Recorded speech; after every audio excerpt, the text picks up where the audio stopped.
हाय दोस्तों, मेरा नाम आकाश है और आज मैं आप लोगों के लिए एक और नई कहानी लेकर आया हूँ। यह कहानी दो प्यार करने वालों की है।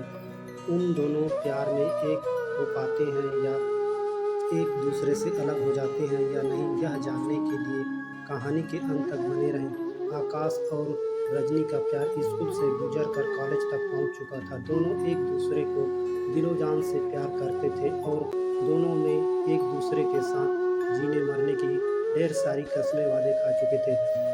अपनी प्यार भरी जिंदगी के आकाश का कॉलेज का ये आखिरी साल था।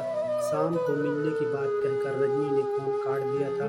आकाश ने घड़ी देखी तो अभी दिन के 2 बज रहे थे। वह रजनी से मिलने के लिए बेचैन हो रहा था। आज आकाश ने महसूस किया कि रजनी की आवाज़ में एक बेचैनी तड़प सी थी।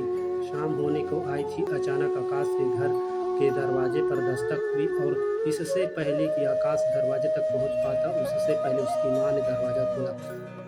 वह रजनी ही थी। उसने आकाश की माँ को नमस्ते किया और सीधे आकाश के कमरे की तरफ चली गई। आकाश की माँ को उन दोनों को प्यार के बारे में पता था, इसलिए वह कुछ नहीं बोली, बस मुस्कुरा कर रह गई। आकाश की माँ भी आकाश के कमरे में आ गई और आकाश से कहा, आकाश मैं चाय बनाकर ले आती हूँ, तब तक तुम दोनों आराम से बैठकर आपस में बातें करो। आकाश ने कहा, ठीक है माँ। फिर आकाश के माँ के कमरे से निकलते ही रजनी ने आकाश के गले से लग गई। आकाश ने उसे अपनी बाहों में समेट लिया। आकाश की बाहों में सिमटी रजनी ने अपना सर आकाश की तरफ उठाया। आकाश को ऐसा लगा जैसे उसके दिल के 1000 टुकड़े होकर जमीन पर बिखर गए हो। रजनी की तरफ देखकर उसकी आंखों में आंसू भरे हुए थे। आकाश को समझ नहीं आ रहा था कि अचानक रजनी को क्या हो गया। फिर उसने सबसे पहले रजनी की आंखों से बहे आंसू को अपने हाथों से पोंछे और आकाश ने रजनी से प्यार से पूछा, क्या हुआ रजनी, तुम रो क्यों रही हो? इतना सुनते ही रजनी और बुरी तरह से टूट गई और बिना आवाज किए वह और सिसक सिसक कर रोने लगी। उसकी आंखों से निकलते आंसू आकाश के सीने को चीर कर छलनी कर रहे थे और वह कसमकस में उलझा हुआ था। आकाश से अब रहा नहीं गया और उसने वहां से उठकर सबसे पहले दरवाजे को बंद किया ताकि रजनी के रोने की आवाज़ कमरे से बाहर ना जाए। फिर उसने रजनी को अपने बिस्तर पर बिठाया और खुद नीचे जमीन पर बैठकर रजनी का हाथ अपने हाथ में लेकर उसने रजनी से कहा, बोलो ऐसा क्या हो गया कि तुम पागलों की तरह इतनी रो रही हो? तुम्हें पता नहीं तुम्हें इस तरह रोते देखकर मेरे दिल पर क्या गुजर रही है। अब प्लीज़ बताओ क्या हुआ है। रजनी ने अपने आंसू पोंछे और अपने आप को संभालते हुए आकाश का हाथ पकड़कर बोली, हमारा साथ यही तक था आकाश, हमारे रास्ते आज के बाद अलग अलग, हम कभी साथ नहीं होंगे। रजनी की बात सुनकर आकाश को हजारों वाट का बिजली के करंट जैसा एक झटका लगा। उसने रजनी के हाथ को कस के पकड़ा और करीब जाकर बोला, क्या पागलों जैसी बातें कर रही हो तुम? होश में तो होना। रजनी की आंखों से फिर से आंसू टपकने लगे। उसने आकाश को अपने हाथों से उठाकर अपने पास बिस्तर पर बिठाया और उसका हाथ पकड़कर बोली, आकाश, मेरी शादी किसी और लड़के से होने जा रही है। पापा ने आज ही मेरा रिश्ता तय कर दिया है। मैं क्या करूं, मुझे कुछ समझ में नहीं आ रही है। आकाश, मैं तुम्हारे बिना एक पल भी नहीं रह सकती, मगर मैं अपने घर वालों का भी दिल नहीं तोड़ना चाहती। आकाश पागलों की तरह उसकी तरफ देख रहा था, रजनी की बातें सुन रहा था।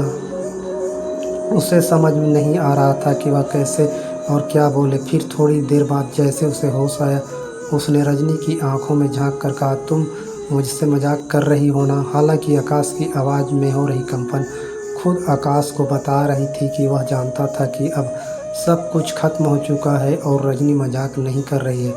रजनी ने उसके सवाल का जवाब नहीं दिया और चुपचाप रही। फिर उसने अपने चेहरे को दुपट्टे से पोंछकर उसने आकाश से पूछा, क्या तुम्हें यह सच में मजाक लग रहा है?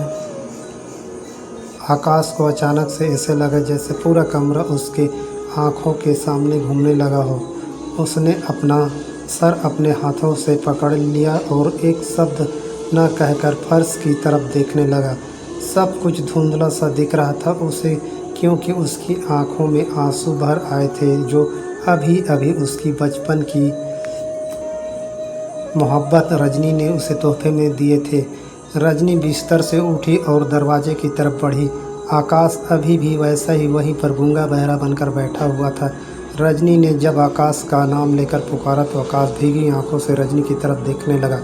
अचानक जैसे आकाश को होश आया, उसके चेहरे पर आंसुओं को साफ देखा जा सकता था। उसके होठों पर एक दर्द भरी मुस्कुराहट थी। उसने रजनी की तरफ गौर से देखा और बोला, तुम ये कहने वाली हो ना कि मैं तुम्हारी शादी में कोई बाधा न डालूं? रजनी ने यह सुनकर सिर झुका लिया और धीरे से बोली, हाँ आकाश, यही कहना था मुझे। तुम पर पूरा यकीन है कि तुम मेरी हालत समझोगे और कुछ भी ऐसा वैसा नहीं करोगे जिससे यह शादी टूटे या मेरे घर वालों की बदनामी हो। आकाश हैरानी से रजनी को देखता रह गया। रजनी उसके बचपन का प्यार था और अपने बचपन का प्यार को खुशी खुशी कुर्बान करने को तैयार हो गया था और कुछ गलत सलत करने की सोच भी नहीं सकता था जिससे रजनी या उसके घर वालों का कोई परेशानी हो। आकाश रजनी से कुछ कहने वाला था मगर फिर चुप हो गया। वह रजनी की तरफ देखते हुए फिर दरवाजे को खोल दिया। रजनी जैसे ही कमरे से निकली उसने देखा कि आकाश की माँ वही दरवाजे पर खड़ी थी। वह समझ चुकी थी कि आकाश की माँ ने सब कुछ सुन लिया है। फिर आकाश की माँ आकाश के कमरे में चाय को रख दी। रजनी एक बार माँ बेटे को गहरी नज़रों से देखा और उनका दर्द को देख न सकी और रजनी अपना सिर झुकाकर कमरे से चुपचाप चली गई। फिर आकाश ने चाय के कप को देखा। गर्मा गर्म चाय से निकलती हुई भाप उसे अपने जले हुए दिल के धुएं की तरह लगने। उसे रजनी का चेहरा याद आ रहा था। रजनी के आंसू अब उसे मगरमच्छ के आंसू लग रहे थे और इधर रजनी के चेहरे पर शादी तय हो जाने की खुशी साफ झलक रही थी। अब वह रजनी को पा तो नहीं सकता, सिर्फ याद ही कर सकता था। आकाश का सिर्फ दिल ही नहीं भरोसा भी टूट चुका था। वह कमरे के खिड़की से बाहर देखा तो अंधेरा बढ़ने लगा था। बाहर में रात का अंधेरा बढ़ रहा था और उसके ज़िंदगी में गम का अंधेरा बढ़ चुका था। आकाश की आंखों में फिर से आंसू बहने लगे थे। उम्मीद है कि आपको यह कहानी पसंद आई होगी। अगर कहानी पसंद आई हो तो हमें कमेंट करके ज़रूर बताइएगा।